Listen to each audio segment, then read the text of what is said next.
Well, this is a perimetry quiz, and the idea here is for me to just show you some mystery fields. And you stare at the field, pause the movie, and make your own interpretation, and then I'll go through and tell you what I think I'm seeing in the field.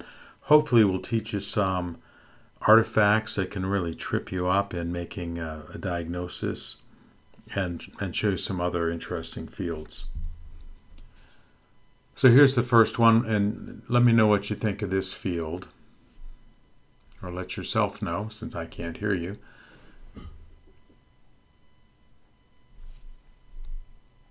So this is a superior arcuate scotoma, encroaching on fixation. You can see the blind spot here, this scotoma that is right up to fixation, very low threshold right there.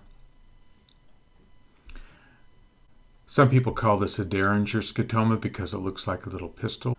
And anytime you look at a field, you should ask yourself, does this follow the nerve fiber layer pattern? And certainly this does. So this is pretty typical of what we would see in glaucoma, and particularly in glaucoma that occurs at normal pressures.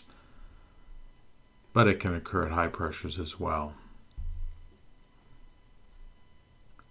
What's your diagnosis here?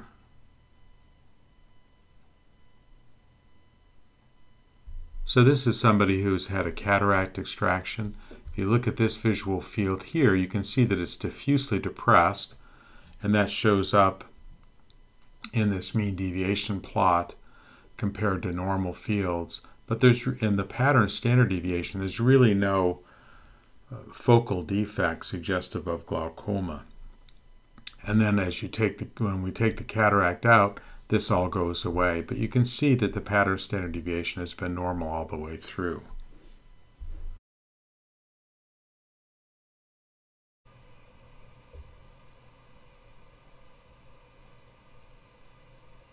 This is a rim artifact, and you can tell it's a rim artifact because there's this steep drop off. Here you can see 29 decibels, it drops off to less than 0.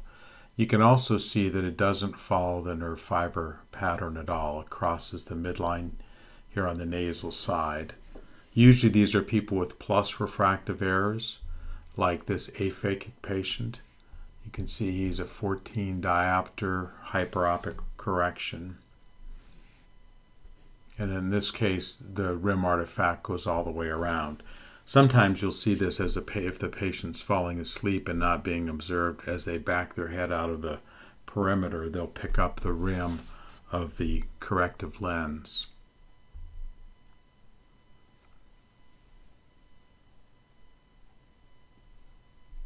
So this is a posterior subcapsular cataract. There's generalized depression, as you can see here in the total deviation map, but it's more central than diffuse. So you can see selective central loss from lots of things, including macular degeneration, of course, and sometimes from glaucoma, but it's an uncommon glaucomatous field pattern.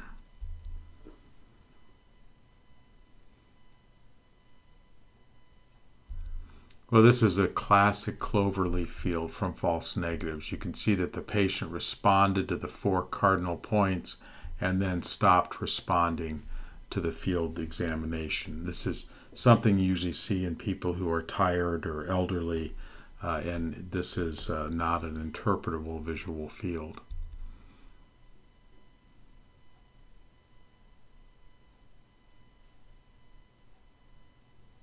So this is a subtle case of false positives, and one thing I want you to remember is whenever you see this disconnect between total deviation and pattern deviation, where the total deviation is normal and the pattern deviation is abnormal, that usually goes along with false positive responses. And this is a relatively subtle case, but these are the ones that get sent in saying, well, there's this inferior arcuate defect. This is not a defect, this is an uninterpretable field. This is a more dramatic example. Again, normal total deviation, really abnormal pattern deviation. And there are even these little white spots here where the patient has unimaginably high sensitivity. So this is, again, an uninterpretable visual field.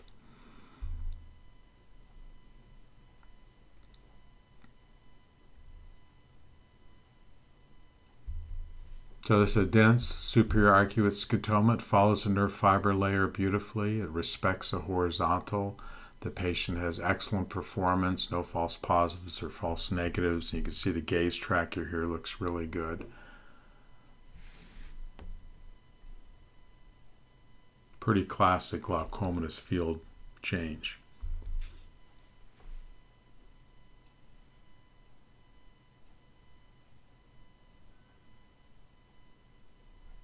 Well, the first thing you notice here is that the printout looks different than usual. That should always clue you in to maybe this is not a 24-2 or 30-2 typical field.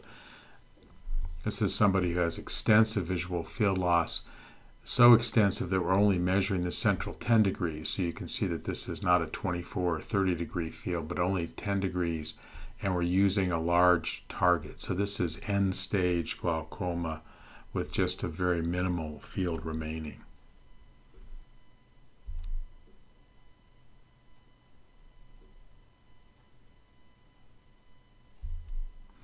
So this is, again, pretty typical cataract field. It could be anything that causes diffuse depression like corneal edema or meiosis, but typically we see this in a cataract field. The total deviation, which is comparing this patient to other 82-year-olds, shows that this patient is depressed compared to his or her peers, but there are no focal defects from glaucoma or other focal disease.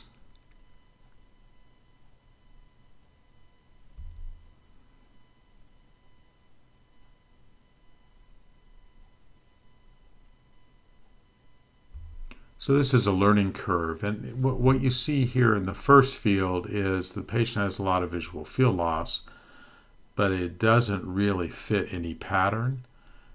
You could say, well, it could be a rim artifact, and that's possible, although it doesn't really drop off to zero here.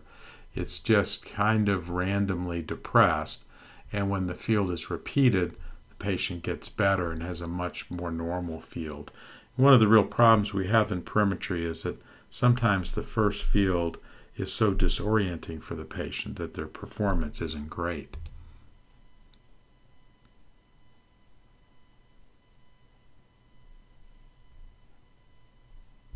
So that looked like a superior arcuate scotoma in some ways, except the main question you should ask yourself, does it follow the nerve fiber layer? And no, it doesn't. The nerve fiber layer doesn't splay out like this.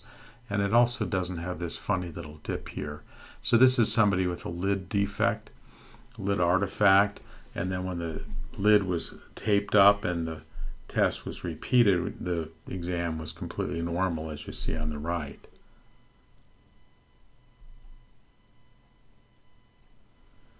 As you go through these fields, oftentimes you'll see this. You'll see a patient who has these 2 points that are both markedly depressed. One is 0 decibels and the other is less than 0. So what's the difference? Are those the same thing? And the answer is no. 0 decibels is a point that you actually see. So 0 means that the patient can see the unattenuated light, 10,000 apostilbs. Less than 0 means that the patient cannot see the brightest light that the machine is capable of making. Both are abnormal, but there is a difference between 0 and less than 0.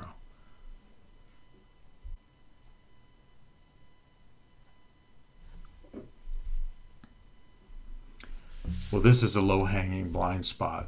Blind spot shouldn't be here, and this is because the patient has failed to refixate. So at the beginning of the test, if we test the fovea, they obviously can't test it on the camera, so the machine makes this little pattern down below the patient's fovea is tested here, and then they are supposed to look back at the camera. If they don't, then they do the whole test with a blind spot hanging down here, and that drags less sensitive retina into play, which gives you this kind of a funny defect. So when you see a blind spot down like that and sort of a hard to interpret visual field, you should think about failure to refixate. You only get that on people in whom you're testing the fovea, and we always do because it's the most important point in your visual field. But a lot of people have this turned off, and then you wouldn't really ever have this problem. And you can see here over time this change from normal, and then the test from today where the blind spot is low. And you can also see what that does to both the total deviation and the pattern deviation. So should we be concerned in this patient that there's no blind spot? Does that mean that it's an uninterpretable visual field or poor performance? And the answer is no. The test points are 6 degrees apart, and a small optic nerve, like this patient's optic nerve, can fit between the test points and will not show up on testing. And so if you don't see a blind spot, you shouldn't think that it's an unreliable test.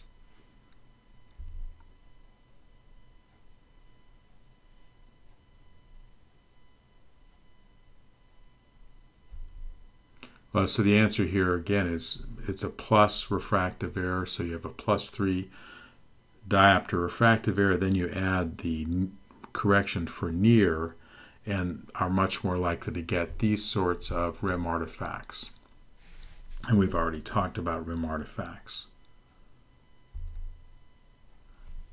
So this 27-year-old has had LASIK last year. So why does her field look bad?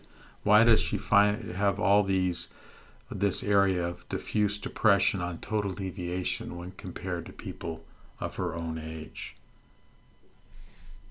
And the answer is you really need to look at the refractive error, right? She was a -7 myope with a correction for near, so she was tested with a -4 in the past, and she was tested with a -4 now, but she's plano now. And just points out that when you have a field that has changed unexpectedly, you really need to look up here and look at the pupil diameter, look at the refractive error, make sure the patient is compared with people of his or her own age. These are all important things to look at if the field is suddenly different.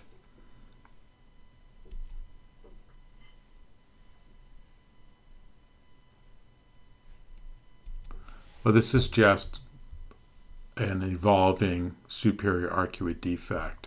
This is pretty normal here, just a hint of some field loss up above that's just barely making it in the pattern deviation. And then on grayscale and on pattern deviation, you're starting to see an evolving superior arcuate defect.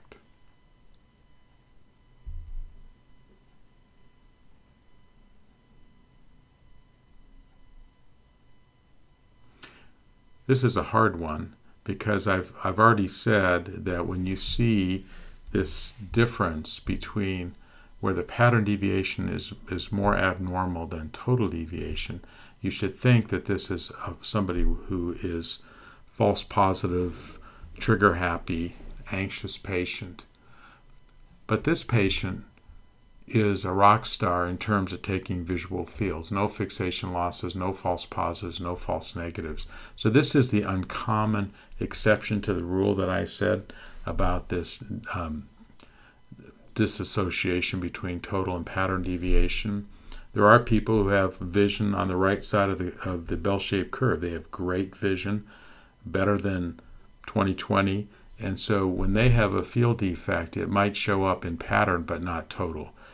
This is unusual. So again, when you see this disconnect like that, it should make you biased towards false positivity, but obviously this is arguing against it. And then you'd obviously want to look at the nerve and look at the OCT to see if this all correlates with this superior defect.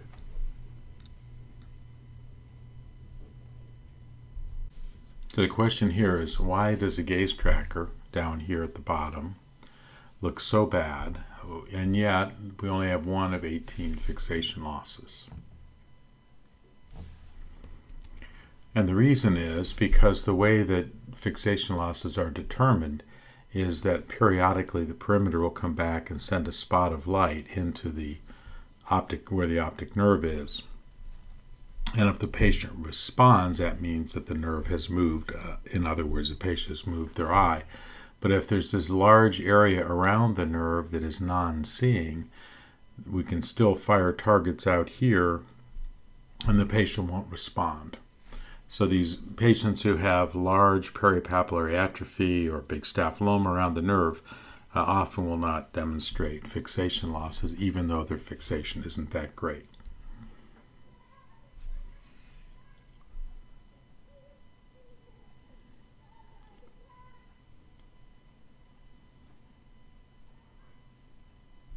So this is a tough one. This is a completely normal field. They do occur.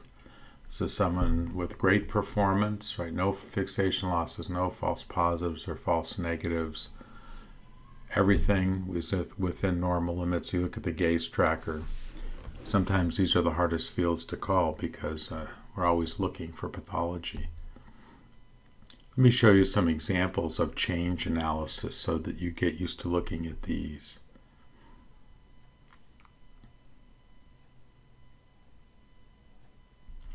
Well, this is probably cataract because the mean deviation is going down, meaning there's global loss in the visual field, and yet the pattern standard deviation, other than this one outlier, has remained perfectly flat.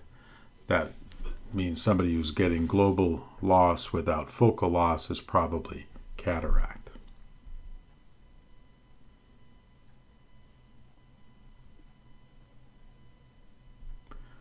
So both the mean deviation and pattern standard deviation are getting worse here. This is unfortunately probably worsening glaucoma. These little S's, by the way, just mean that it was a CETA field. This is an older field from before CETA existed. And in the old full threshold fields, we would calculate a short-term fluctuation and use that to come up with a corrected pattern standard deviation. But you notice that we don't get any of that with CETA. So these two blocks we never really pay attention to anymore.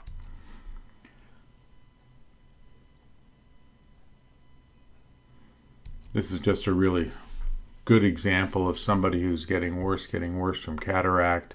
Cataract's taken out and the mean deviation goes away and is normal.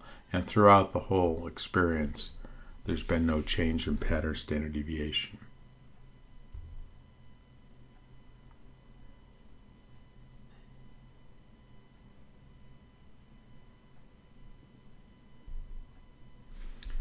So this has both loss of mean deviation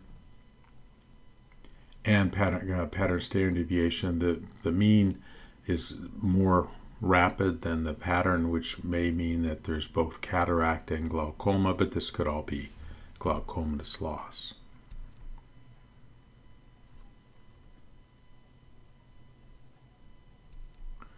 Well, this is just wildly variable.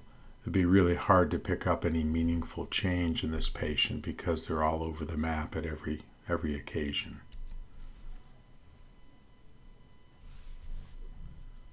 And in this patient, we see somebody whose mean deviation is getting worse, farther from zero. But the pattern standard deviation is turning back towards zero. And the question here is this a good thing? Is the patient getting better? And the answer, no, it's a really bad thing. If you think of what the pattern standard deviation is telling you, it's telling you that there's a difference between point and neighboring points. And so in this patient, there are some areas here that are relatively light, but as those go away, the difference between one point and its neighbors becomes less and less. And so when you see a picture like this, where this is very bad and getting worse, and the pattern standard deviation is creeping back up towards zero, that means that this person is losing the only normal parts of their field. And eventually it'll go back up, never to zero. It goes up to minus or to 1.67. So you can figure that out by turning on the perimeter without having a patient in there. I don't know why it doesn't go back to zero. But obviously in somebody with complete field loss, there is no difference between points. And here's the last one.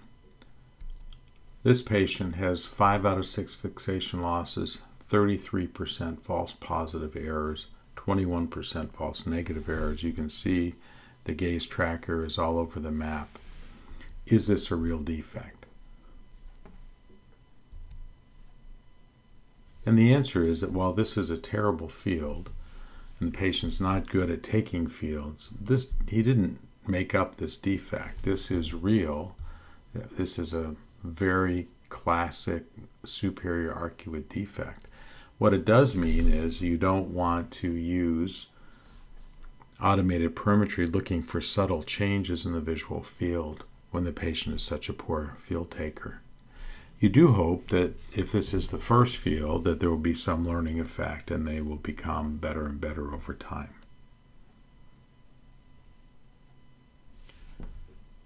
So this is just a bunch of fields just to make you think about how to interpret a visual field and to show you some abnormalities that are important to recognize in terms of pattern recognition. Just in closing, a lot of looking at fields is pattern recognition. Fields you just look at from across the room and you know what's going on. The sudden drop off to less than 0 that doesn't follow the nerve fiber pattern of somebody who's got rim defect. The cloverleaf field of someone with excessive false negative responses, an unreliable field. The most common one in my experience is disconnect between total deviation and pattern deviation that signifies excessive false positives. You can see this as soon as you walk into the room. It should alert you that this is probably not a readable field. And less commonly, the drooping blind spot, or you might have a superior arcuate scotoma that sits below the horizontal. Instead of on the horizontal, it's down here, signifying someone who failed to refixate back towards the appropriate fixation target. So hopefully this has been a helpful exercise to you to start thinking about how to look at visual fields.